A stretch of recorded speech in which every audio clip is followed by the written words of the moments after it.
Puji Tuhan, kembali di channel YouTube Eko Santoso TV, Renungan Iman Kristiani, untuk membawa kita segar dan semangat di dalam firman Tuhan, mengikuti ajarannya, perintahnya Tuhan kita Yesus Kristus. Kita berdoa, Bapa, ajar kami, bimbing kami untuk mampu melakukan apa yang Tuhan mau bagi kami. Terima kasih Bapa, dalam nama Tuhan Yesus Kristus. Amin. Temanya, ya, penjara dibuka dengan mujizat Tuhan. Ya. Jadi pintu penjara terbuka dengan sendirinya. Ketika Paulus dimasukkan dalam penjara, saya akan bacakan di Kisah 16 ayat 24 sampai 34. Sesuai dengan perintah itu, kepala penjara memasukkan mereka ke ruang penjara yang paling tengah dan membelenggu kaki mereka dalam pasungan yang kuat. Tetapi kira-kira tengah malam, Paulus dan Silas berdoa dan menyanyikan puji-pujian kepada Allah, dan orang-orang hukuman lain mendengarkan mereka. Akan tetapi terjadilah gempa bumi yang hebat, sehingga sendi-sendi penjara itu goyah. Dan seketika itu juga terbukalah semua pintu dan terlepaslah belenggu mereka semua. Ketika kepala penjara itu terjaga dari tidurnya dan melihat pintu-pintu penjara terbuka, ia menghunus pedangnya hendak membunuh diri, karena ia menyangka bahwa orang-orang hukuman itu telah melarikan diri. Tetapi Paulus berseru dengan suara nyaring, katanya, "Jangan celakakan dirimu, sebab kami semuanya masih ada di sini." Kepala penjara itu menyuruh membawa suluh, lalu berlari masuk, dan dengan gemetar tersungkurlah ia di depan Paulus dan Silas. Ia mengantar mereka keluar sambil berkata, "Tuan-tuan, apakah yang harus aku perbuat supaya aku selamat?" Jawab mereka, "Percayalah kepada Tuhan Yesus Kristus dan engkau akan selamat, engkau dan seisi rumahmu." Lalu mereka memberitakan firman Tuhan kepadanya dan kepada semua orang yang ada di rumahnya. Pada jam itu juga kepala penjara itu membawa mereka dan membasuh bilur mereka. Seketika itu juga ia dan keluarganya memberi diri dibaptis. Lalu ia membawa mereka ke rumahnya dan menghidangkan makanan kepada mereka.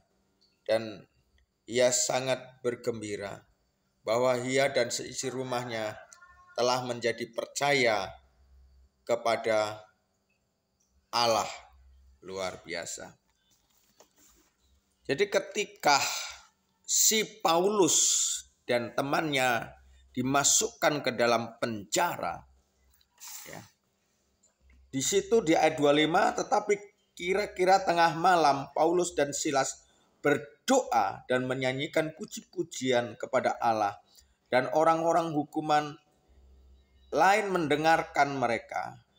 Akan tetapi terjadilah gempa bumi yang hebat, sehingga sendi-sendi penjara itu goyah, dan seketika itu juga terbukalah semua pintu penjara, ya, pintu-pintu penjara itu, ya, terlepas belenggu mereka semuanya. Luar biasa ini teman, ya.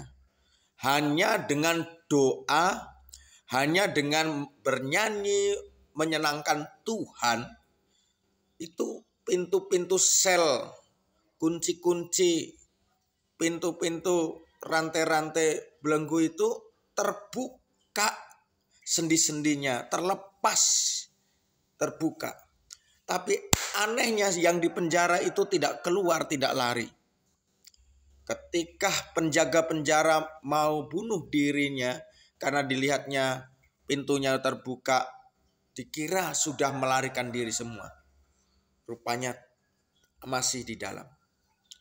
Dan apa yang terjadi ketika mau bunuh diri? Paulus berteriak, "Jangan celakakan dirimu, aku masih di sini."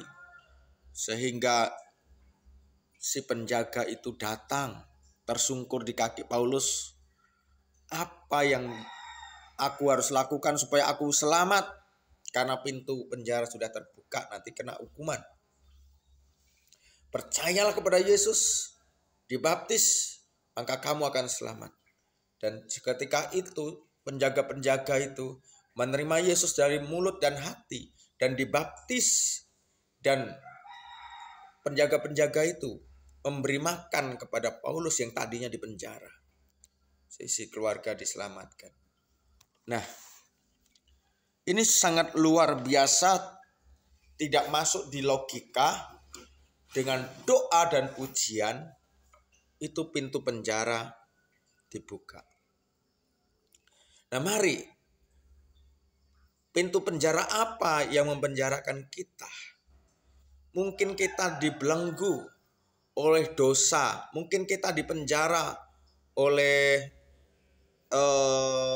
obat-obatan terlarang, mungkin kita dipenjara oleh kemiskinan, mungkin kita dipenjara oleh kegagalan, mungkin kita dipenjara oleh perkelahian, mungkin kita dipenjara oleh uang, ya, keuangan, mungkin kita dipenjara oleh kebodohan. Tetapi ketika engkau berdoa, Tuhan akan bantu. Ketika engkau memuji Tuhan, Tuhan akan hadir. Dan Tuhan datang membukakan pintu-pintu penjara yang membelenggu, yang memenjarakan kita bertahun-tahun, sehingga kita miskin, sehingga kita sakit, sehingga kita bodoh, sehingga kita gagal, sehingga kita terikat oleh setan, perdukunan, obat-obatan. Dan itu semuanya akan dilepaskan, dibukakan, sehingga kita menjadi orang yang merdeka. Karena ketika engkau berdoa, Dia hadir, Dia menolong. Ada mukjizat ketika tepuk tangan memuji Tuhan. Ada kuasa Tuhan yang membebaskan kemiskinan, kebodohan, diberikan hikmat Allah, kepintaran, kekayaan, diberikan jalan keluar, keuangan berlimpah-limpah, dilepaskan dari obat-obatan, dilepaskan dari kuasa kegelapan perdukunan. Kita berdoa, Tuhan, kami percaya, ajar kami berdoa, mengandalkan Tuhan, berseru meminta kepada Tuhan yang sanggup membebaskan dari miskin menjadi kaya, dari bodoh menjadi pintar, dari gagal menjadi berhasil.